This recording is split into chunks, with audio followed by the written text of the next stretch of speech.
Welcome to the Sidings. Massive bumper edition today because I've got loads to talk about. Let me just say I've done a new layout. So last year I did the 60 centimetre shelf challenge with Mike Potter. Hi Mike. And that was a tuning fork layout on a 60 centimetre shelf, no fiddle yard, no fiddle stick, just the shelf. And it was the first time I'd ever made a railway and I was delighted with it. So I thought, let's work on something new. What else could I do? Well, I've done the Roman densho, which is the Japanese layout in a case. And for Christmas, I got a tin tabernacle, Hornby model, which was made out of resin in the end. I thought it was going to be a kit, but anyway. And I thought, why not do a bigger shelf layout? Now, IKEA will sell you a shelf that's 110 centimetres long, 110 centimetres by 26, and that is wide enough to get 4 rows of 00 on, just about. So that's what I did. I decided that's what I would do, and I got planning. Now, you may be wondering where all this is coming from. I've not been talking about it a lot. That's because I planned, and then I just decided to do. So, new layout, new ideas, tin tabernacle, IKEA shelf, what should we do? The other thing I'd been working on was ideas for a two-level layout. Because if you've got a fiddle yard or a single head shunt, is it a head shunt? If you've got that one track to which everything comes, that means you've got lots of wasted space in terms of you've got to fill it with something scenic. And I thought what I could do is run a second track over the top, just a little shuttle. And then I thought, well, actually, we could do it properly with the DC shuttle. The electronics exist. I've seen Jules from Small World Layouts. Oh, he's exhibiting at Aldridge Transport Museum as well this weekend. So had a chat with him, got some electronics together, and then I went to Davis's, the model railway shop, the modelling shop in Bloxwich, and Rich told me all about the Metcalfe wall kits, which meant that I could get that height difference and it would look like those retaining walls. Now, I grew up as a kid going into Birmingham New Street by train, so, that's what you look like. There's 2 in Metcalfe that I could use, one with the proper little cutouts, and the other one is, actually, it's a bridge kit, but I could kit bash it to create some flat frontage for the model. So, suitably armed, and having called into Model Maker in King's Landing to get myself some textured plastic card, more about that later, I set about getting together all the bits I needed and putting together a plan. Now, fortunately, I'd been to Filed 3D's website earlier this year and picked myself up a mystery box of all sorts of bits and pieces, so I could get that. And I'd also had lots of luck, really, with... So I'll show you in a bit. One of the buildings on this layout is recycled composite decking offcuts. A guy in Sutton Coldfield, which is not far from where I live, was doing a decking installation outside a cafe, and he was cutting composite decking, and he got these little short offcuts with a 45-degree mitre. And the surface of the decking itself is of no interest to me because it's supposed to look like wood, but the underneath has got this really interesting pattern. I thought that would be brilliant. Turn through 90 degrees, that's a factory back. Anyway, I'll show you all the detail later.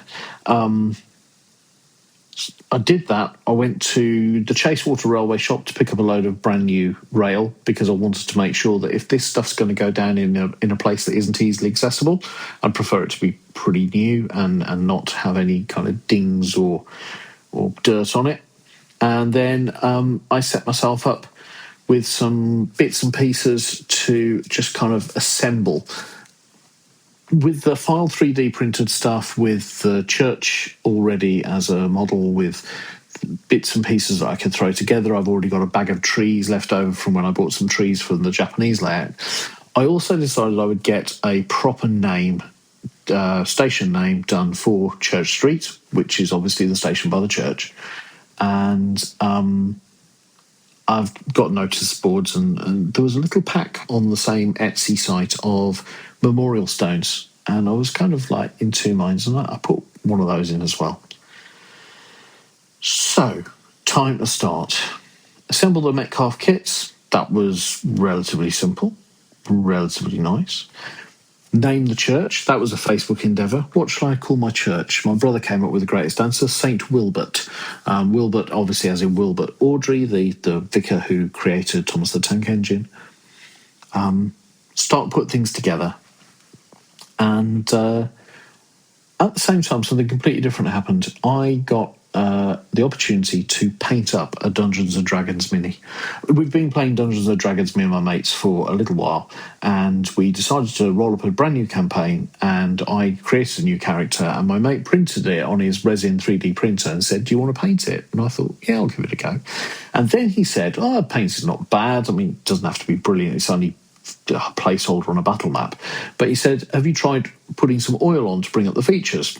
I've got some. And I was like, oh, okay. Went down to my hobby shop, picked up a little jar of Nulna oil. Now, this is where I want to show you the effect of this stuff, right? It seeps into the crevices of a model so that you get depth to it, and it adds an age to it. It dirties things up a bit. So I took my plasticard roofing and my composite decking building and applied a little Nulna oil to the roof, and look at this. Bingo.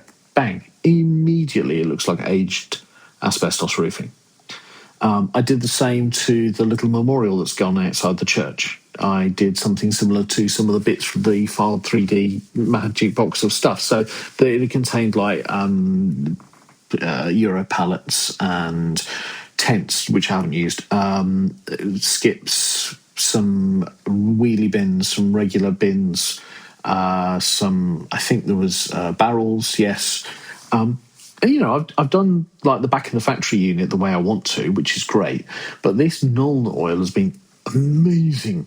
So anyway, getting the layout put together, I realised I was going to have something to mount the control switches and the pulse width modulators, because what I've done is I've installed a 12-volt power supply and then sent it to more than one controller, especially for the electronics to do the DC shuttle. That's important.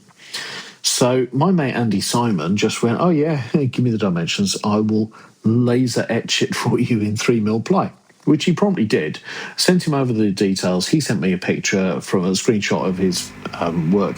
And then the next thing I know, I've got a video of the laser actually happening, which is amazing. And then I've got the components, so I can start to put things together. I'm using an expander polystyrene board foam for the top deck because I want to keep the weight down, and also it's relatively rigid, but has got a bit of flex in it. And then I could use secondary bits of that, offcuts and whatever, cut down at 6.5 centimetres to give me the height difference I need to create the right height difference for the Metcalfe kits. And I started putting things together, wiring it up and getting it working. At which point I started learning a lot of stuff. So measure once, keep cutting. I almost enclosed all the points in such a way that I would not be able to reach them physically. And it's a toss-up between doing wire and tube and having proper physical access. And I decided that proper physical access is much better, especially if something derails. Once I'd done the wiring for the top deck and installed the top deck, I realised that the two of the junctions would impede the clearance for locomotives on the bottom deck, because I haven't got a lot of clearance there. It's 6.5 centimetres of vertical clearance.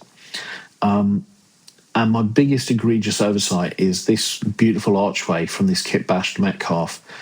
As I forgot to check the height of the arch as it leans in. So one of the roads is now fouling the arch because of my poor planning. So I've got to work on a routine to sort that as well. But, you know, you live and learn. And I've done this, and it's something that I would never have done before. And now I've got this beautiful layout, which I'm exhibiting. It'll be today, by the time this video drops, at Aldridge Transport Museum, along with Roman Denture and Worthy Salt and the Come and Play layout that I put up here a couple of days ago, because I was installing, another control panel, another one of Andy Simon's creations. And I just, the whole thing's taken 2 weeks to build. 2 weeks. I mean, yes, granted, it's the sort of thing where, because the weather's beautiful, I could get up in the morning, I could do 10 minutes on the layout, just glue some things down, leave it to dry over the course of the day, come back and do 20 minutes in the evening or 30 minutes in the evening. And the Metcalfe models pretty much build themselves. You just got to follow the instructions carefully. And, you know, it's just PVA glue and precision, and it's just beautiful. And this isn't the finest model in the world, and I'm going to display them because I can, not because I think I'm brilliant. I want to encourage people to just do. Again, I'll come back round to Mike Potter and Mike Potter's wisdom.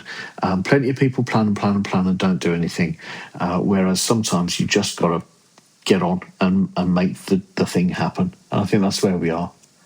And St. Wilbert's mission, the Reverend Wilbert Audrey, we don't have a St. Wilbert. We probably should do with one.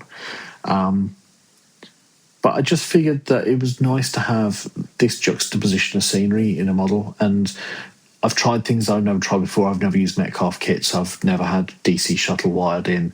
I've never used aging oils to dirty up bits and scenery. I've never done, but now I have. And I'm sure that if I ever do something like this again, I will learn from the lessons that I learn the lessons and learn from them. But no, this has been awesome. And if you're in Aldridge today between 10 and 4 and you come down to the models in the museum, I think it's £6 for adults to get in. Do say hi. And also to Jules from Small World Layouts, he's exhibiting as well. And you know, go and see proper people doing it properly, but also come and have a natter with us, absolute amateurs. Well, this absolute amateur anyway. Yeah, good. Gosh, this has been a long video. I hope it's been interesting though. Take good care.